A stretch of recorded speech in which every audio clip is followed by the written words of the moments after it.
lot about kids spending too much time in front of the TV or computer games, playing Halo. How much is too much? Our parenting expert, Heather Waterfield, is here.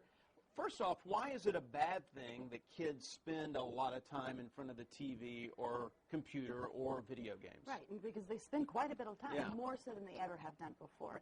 We know that brain research shows us that children who view violence are acting out more aggressively, oftentimes, and oftentimes what they're viewing is really unhealthy behaviors of what they're seeing as well.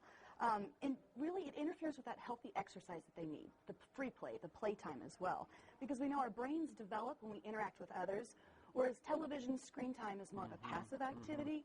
And finally, you know, it sometimes gives our children an unrealistic view of the world, of what's going on out there, because what they're seeing is maybe not necessarily what's happening in their lives or what's going on around them as well. All right, so how do we do it? How do we get the kids out?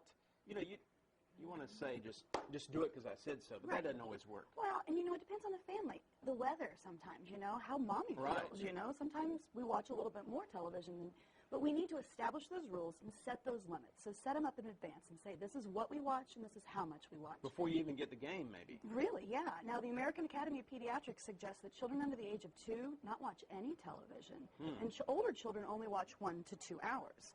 So as caregivers, as parents, what we need to do is check those ratings. What are they watching? Restrict those violent games. Restrict those violent television shows. Another suggestion is keeping the computer in a common area of the household, not necessarily their rooms, so that way we can monitor the use. And you can watch TV together, so that way you can talk about what the children are seeing. And we as ourselves should set a good example often. And, you know, how much television do we watch? Is it on all the time? It's not necessarily needed to be on all the time. You can turn it off. Just not in the mornings. Keep it right here on Fox 4. Thank you, Heather. You're very welcome. Appreciate it. No problem. For more of Heather's tips and a link to the Family Conservancy where Heather works, go to the Morning News.